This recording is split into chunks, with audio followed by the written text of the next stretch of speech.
नमस्कार दोस्तों, स्वागत है आपका आज की इस वीडियो में। और आज हम जानने वाले हैं उत्तराखंड में जो लेक्चरर की वैकेंसी है उसके बारे में। इस चैनल पे आपको लेक्चरर वैकेंसी का जो एक सिलेबस है टीचिंग एप्टीट्यूड, जो कि 40 नंबर का एक बहुत बड़ा वेटेज उसका है, तो उसका पूरा सिलेबस इस चैनल पे करवाया जाएगा। तो जो भी साथी इस चैनल से जुड़ना चाहते हैं उनको ज़्यादा से ज़्यादा इस वीडियो को शेयर कीजिए एवं चैनल को लाइक कीजिए। अगर आपको कंटेंट अच्छा लगता है तो चैनल के साथ जुड़े रहिए। इसी संबंध में आज हम पढ़ने वाले हैं इसका पहला टॉपिक, जो कि है राधा कृष्णन आयोग के बारे में। तो आइए दोस्तों पढ़ते हैं इसके बारे में कुछ इम्पोर्टेंट नोट्स जो कि मुझे एक बुक से मिले हुए हैं। जो भी इम्पोर्टेंट इस टॉपिक के बारे में होगा वो मैं आप तक लाने की कोशिश करूँगा। तो आइए दोस्तों पढ़ते हैं इसके बारे में। विश्वविद्यालय शिक्षा आयोग अथवा राधा कृष्णन आयोग, जिस नाम से जाना जाता है, 1948 में बना था, का विस्तृत विवरण दीजिए। तो जानते हैं इसके बारे में। राधा कृष्णन आयोग, जैसा कि आप जानते हैं, इसको विश्वविद्यालय शिक्षा आयोग भी कहा जा सकता है। 1948 में यह आयोग गठित हुआ था। तो आइए जानते हैं इसके बारे में। स्वतंत्रता प्राप्ति के पश्चात भारत सरकार ने इस देश की शिक्षा को सुनियोजित और सुसंगठित करने का दृढ़ निश्चय किया। उसने यह कार्य विश्वविद्यालय शिक्षा से आरंभ किया। इसका प्रमुख कारण यह था कि स्वाधीनता के युग में प्रवेश करने के समय से भारतीय विश्वविद्यालयों में अध्ययन करने वाले छात्रों की संख्या में निरंतर वृद्धि हो रही थी, किंतु उसमें शिक्षा का स्तर निम्न होने के कारण इस देश के निवासियों में व्यापक असंतोष था। इसके अतिरिक्त ये विश्वविद्यालय भारत की ही नवीन सामाजिक तथा राजनीतिक परिस्थितियों के अनुसार देश की आवश्यकताओं को पूर्ण करने में असमर्थ थे। उच्च शिक्षा के उपयुक्त और अन्य दोषों का निवारण करने के विचार से भारत सरकार ने इस शिक्षा के पुनर्गठन की आवश्यकता का अनुभव किया। उसी समय से आसपास उच्च शिक्षा की तत्कालीन कमियों से अवगत होने के कारण अंतर विश्वविद्यालय शिक्षा परिषद, inter university board of education और केंद्रीय शिक्षा सलाहकार बोर्ड यानी central advisory board of education ने भारत सरकार के समक्ष एक अखिल भारतीय विश्वविद्यालय शिक्षा आयोग नियुक्त करने का प्रस्ताव प्रस्तुत किया। तो दोस्तों जो भी इम्पोर्टेंट पॉइंट है उसको आप नोट कर सकते हो या फिर लर्न कर सकते हो। तो आपको जैसे पता है कि जो विश्वविद्यालय से भारत की शिक्षा का पुनर्गठन करने का स्टार्ट किया गया, उसमें दो जो परिषद है उनको, एक है inter university board of education और दूसरा केंद्रीय शिक्षा सलाहकार बोर्ड। इन दोनों को इसकी जिम्मेदारी दी गई और इन्होंने भारतीय विश्वविद्यालय शिक्षा आयोग को गठन करने का प्रस्ताव दिया।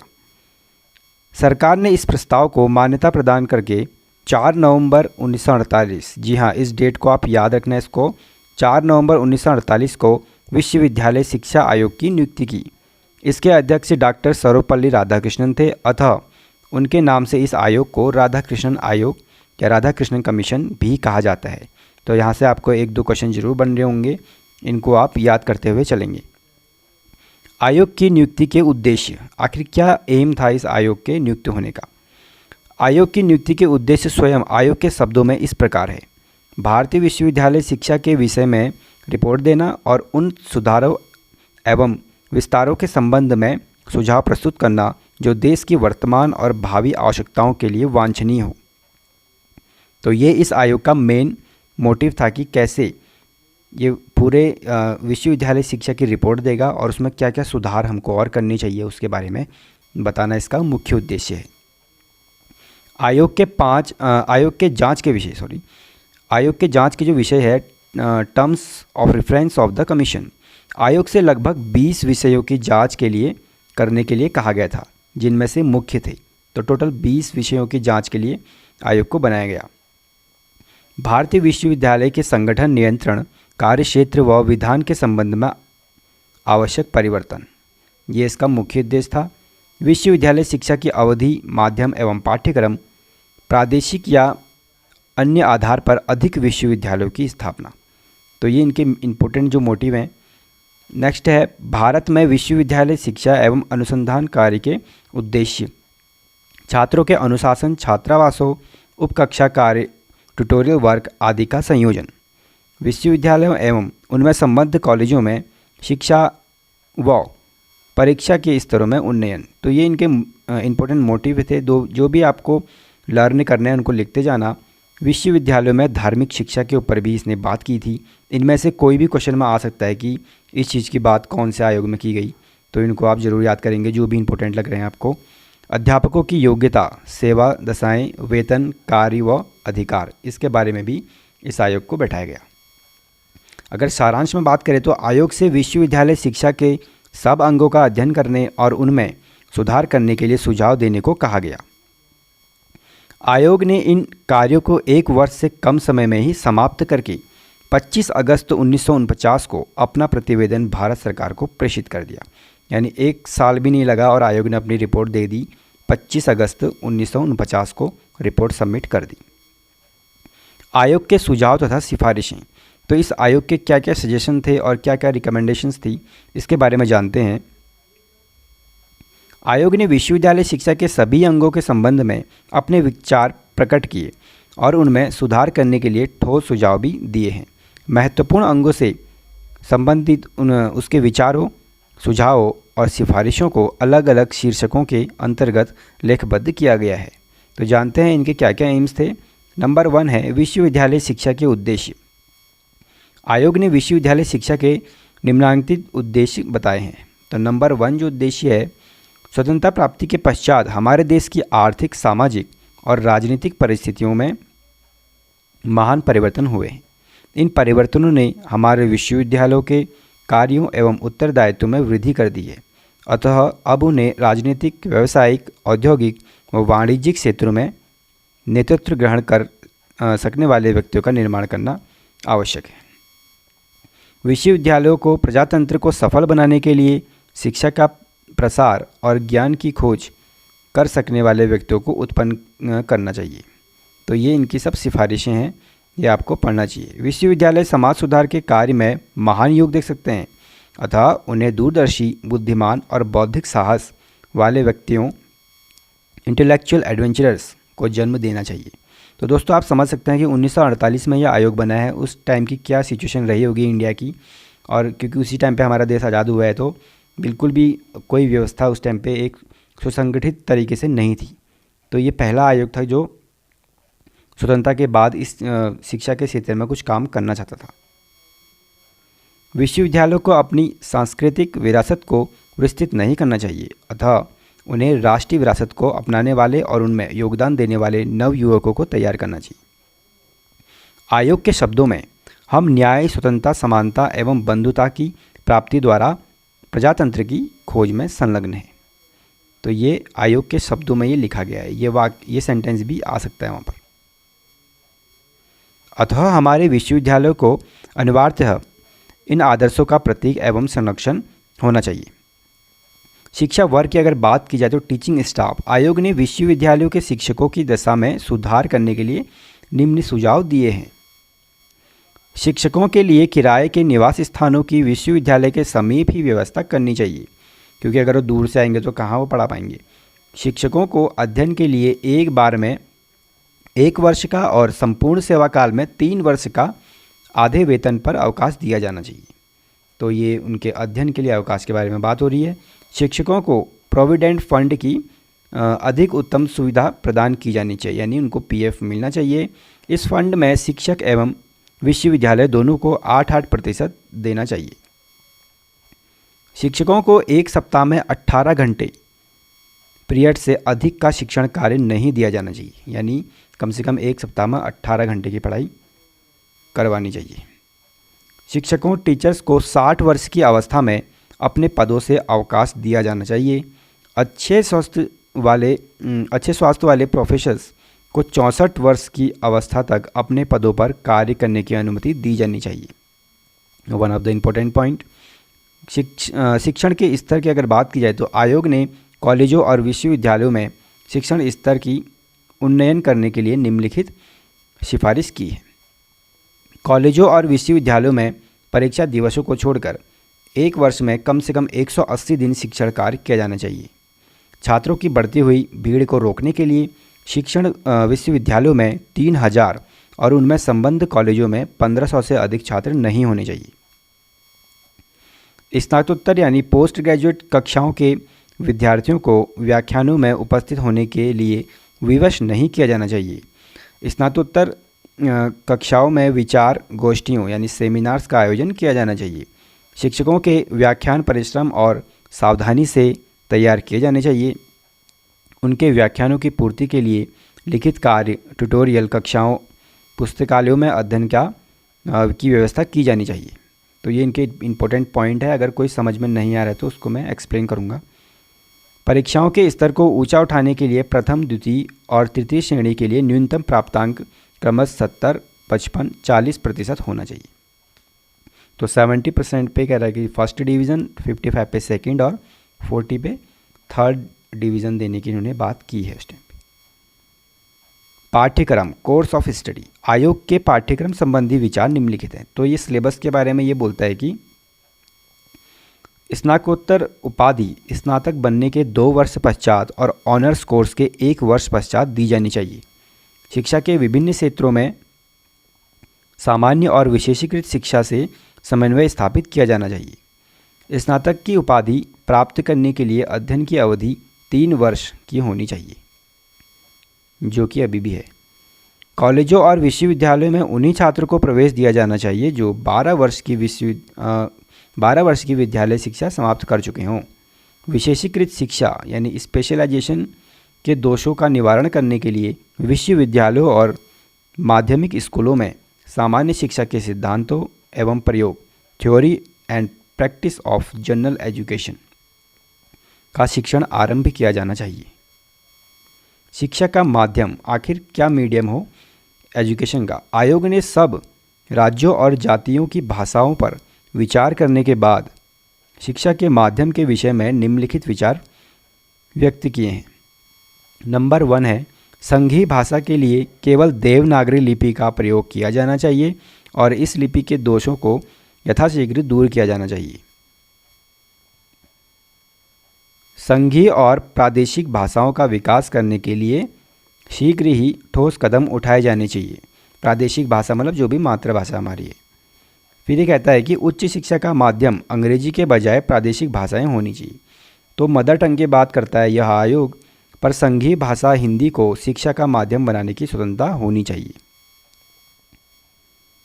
विद्यार्थियों को नवीन ज्ञान के संपर्क में रहने के लिए हाई स्कूलों, कॉलेजों और विश्वविद्यालयों में अंग्रेजी की शिक्षा को बनाए रखना चाहिए। तो नॉलेज को गेन करने के लिए और ज़्यादा नवीन ज्ञान के संपर्क में आने के लिए अंग्रेजी भी लगातार बनाए रखनी पड़ेगी। उच्चतर माध्यमिक एवं विश्वविद्यालय स्तर पर छात्रों को 3 भाषाओं की शिक्षा दी जानी चाहिए। नंबर 1 है मातृभाषा अर्थात प्रादेशिक भाषा, हिंदी अर्थात संघीय भाषा और अंग्रेजी। इन तीनों की एजुकेशन देना बहुत ज़रूरी है, इस आयोग का यह कहना था। नंबर 6 की बात करें तो स्नातकोत्तर प्रशिक्षण व अनुसंधान कार्य, post graduate training and research work.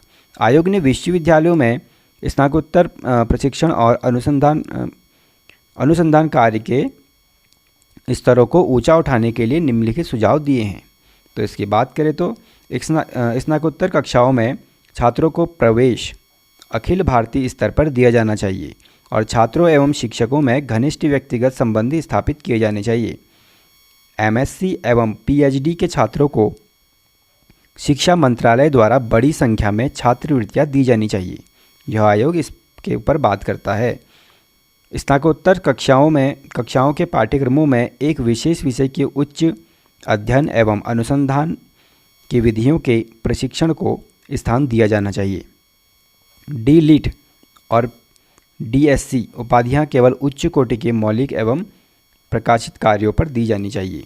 PhD के छात्रों का चयन अखिल भारतीय स्तर पर किया जाना चाहिए और उनके अनुसंधान कार्य की अवधि 2 वर्ष से कम नहीं होनी चाहिए।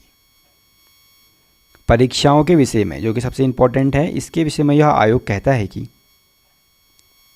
आयोग ने विश्वविद्यालयों की परीक्षा प्रणाली को सबसे अधिक दोषपूर्ण पाया है।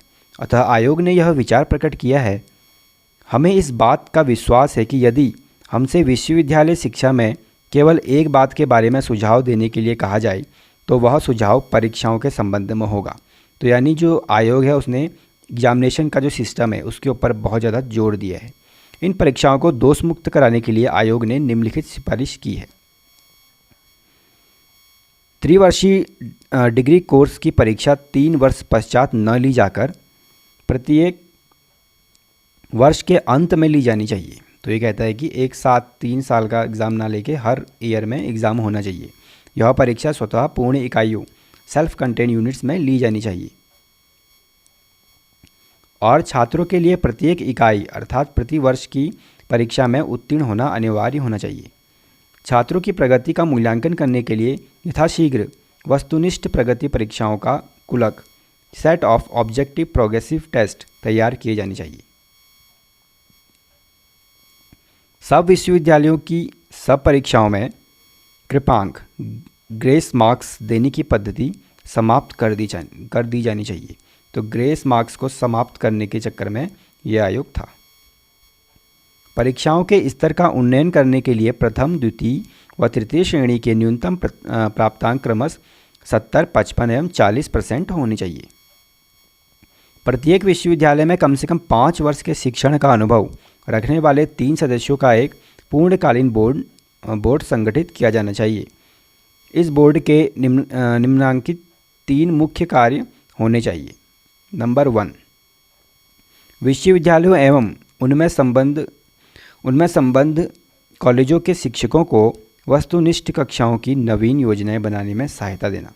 नंबर 2, उक्त शिक्षकों को पाठ्यक्रम में संशोधित करने के लिए सामग्री की व्यवस्था करना।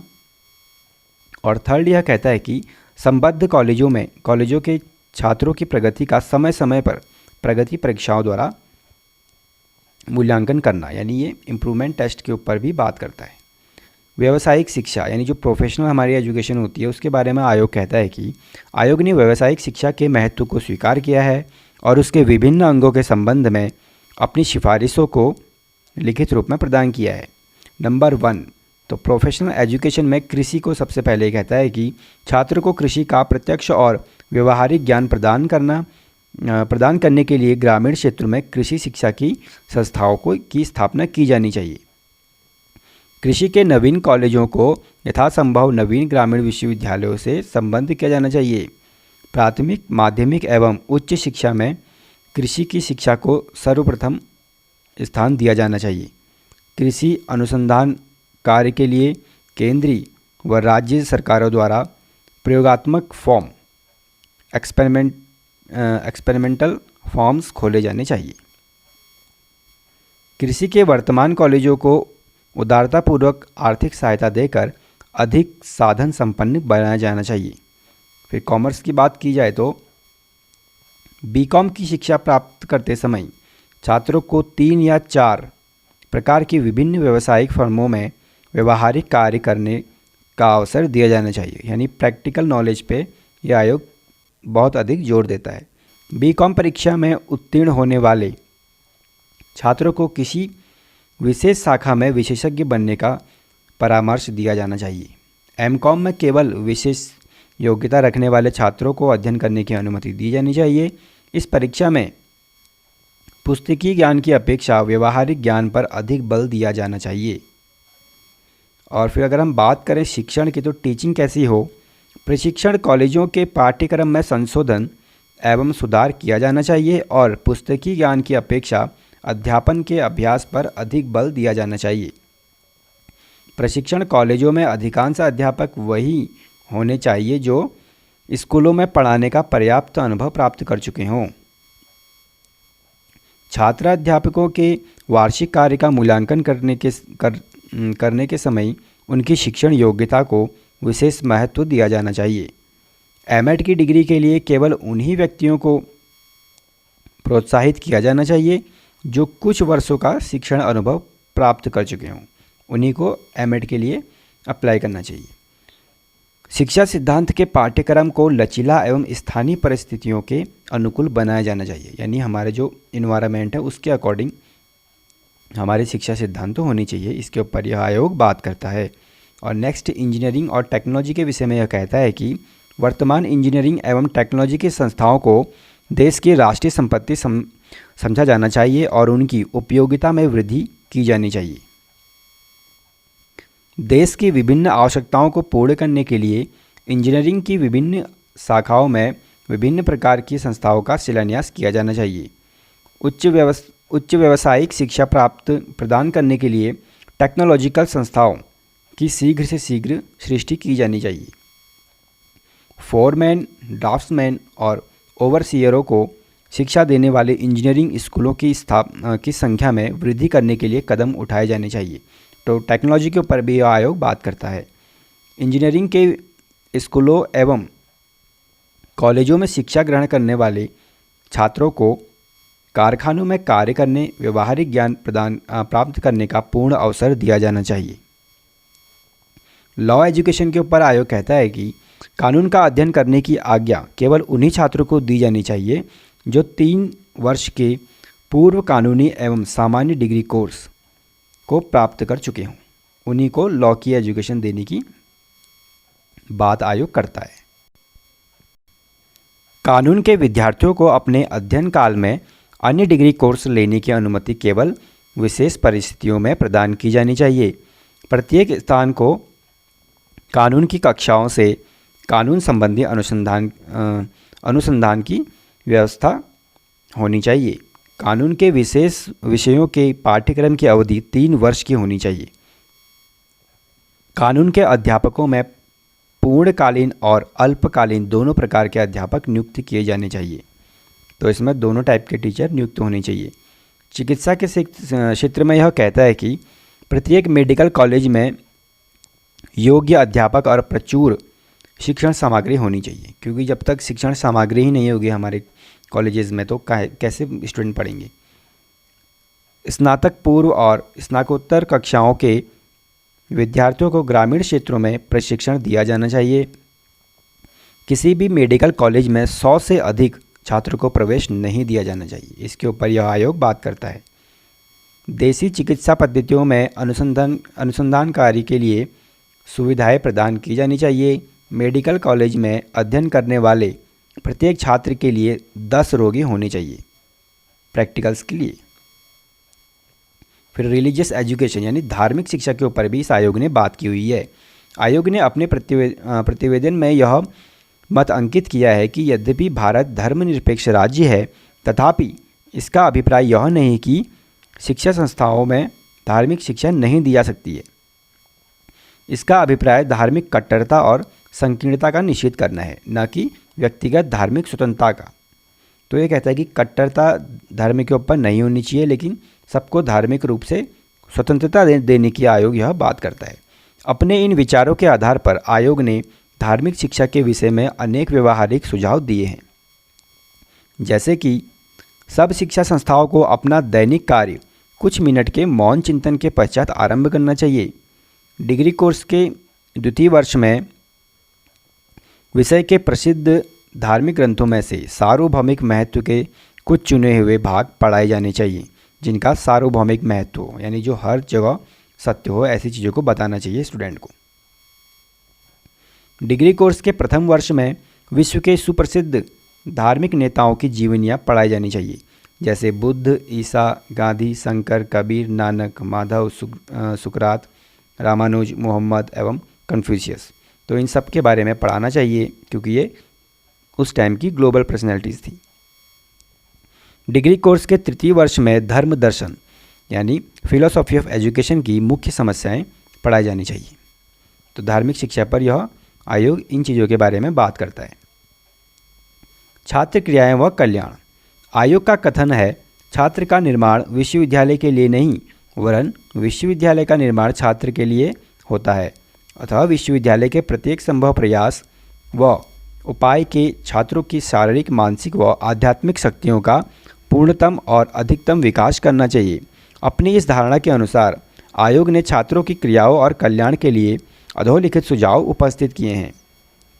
तो आयोग ने सुझाव दिए हैं कि प्रत्येक विश्वविद्यालय में छात्रों की चिकित्सा के लिए एक चिकित्सालय होना चाहिए। प्रत्येक विश्वविद्यालय और प्रत्येक संबद्ध कॉलेज में छात्रों के स्वास्थ्य में उन्नति करने के लिए एक स्वास्थ्य शिक्षा निदेशक डायरेक्टर ऑफ फिजिकल एजुकेशन की नियुक्ति की जानी चाहिए। प्रवेश के समय और उसके पश्चात 1 वर्ष में कम से कम एक बार प्रत्येक छात्र व छात्रा की निःशुल्क स्वास्थ्य परीक्षा की जानी चाहिए। तो मेडिकल टेस्ट के बारे में बात करता है। सब कॉलेजों एवं विश्वविद्यालयों में उत्तम प्रकार की छात्रावासों की सुविधा होनी चाहिए, जिसमें शाकाहारी व अशाकाहारी दोनों प्रकार के भोजन का प्रबंध होना चाहिए। यानी दोनों टाइप का भोजन देने की बात ये करता है आयोग। दोनों की प्रशासन में रुचि उत्पन्न करने के लिए प्रोक्टोरियल प्रणाली का प्रचलन किया जाना चाहिए। प्रोक्टोरियल प्रणाली मतलब जिसमें एक किसी टीचर को स्टूडेंट की देखभाल करने के लिए कहा जाता है। छात्रों को मध्याह्न के समय उचित मूल्य पर पौष्टिक आहार दिया जाना चाहिए। छात्रों को स्वस्थ रखने के लिए जिम्नेशियमों, व्यायामशालाओं, खेल के मैदानों आदि की बात यह आयोग करता है। और इसके बाद अगर हम बात करें नेक्स्ट पॉइंट, छात्र संघों स्टूडेंट यूनियंस को छात्रों की सामूहिक क्रियाओं का प्रथम केंद्र होना चाहिए। इन संघों का संचालन छात्रों के द्वारा एवं छात्रों के लिए किया जाना चाहिए। कॉलेजों व विश्वविद्यालयों के अधिकारियों को उनके कार्यों में हस्तक्षेप नहीं करना चाहिए। प्रत्येक विश्वविद्यालय में छात्र कल्याण सलाहकार board, advisory board of student welfare का निर्माण किया जाना चाहिए। तो स्टूडेंट आपको ध्यान देने की ज़रूरत है कि विश्वविद्यालय में कैसी एजुकेशन हो उसके बारे में आयोग इन सारी चीज़ों के बारे में बताता है। ग्रामीण विश्वविद्यालय यानी जो रूरल यूनिवर्सिटीज़ है उनके बारे में आयोग कहता है कि बड़े नगरों में स्थित होने के कारण भारत के विश्वविद्यालयों को यहाँ के ग्रामों से कोई सरोकार नहीं है। क्योंकि भारत ग्रामों का देश है, इसलिए यह परम आवश्यक है कि ग्रामीण भारत की सामान्य उन्नति और आवश्यकताओं की पूर्ति के लिए ग्रामीण कॉलेजों और विश्वविद्यालयों की पद्धति को अविलंब आरंभ किया जाना चाहिए। क्योंकि चाहे शहर का कॉलेज हो या हमारा ग्रामीण कॉलेज हो, सबकी एजुकेशन एक जैसी होनी चाहिए, तभी राष्ट्र आगे बढ़ पाएगा। अपने इस विचार से अनुप्राणित होकर आयोग ने ग्राम निवासियों की शिक्षा के विषय में निम्नलिखित सुझाव दिए हैं। तो आयोग कहता है कि ग्रामों में छोटे सावासिक रेजिडेंशियल स्नातक पूर्व कॉलेजों की स्थापना की जानी चाहिए। इन कॉलेजों के केंद्र में एक ग्रामीण विश्वविद्यालय का निर्माण किया जाना चाहिए।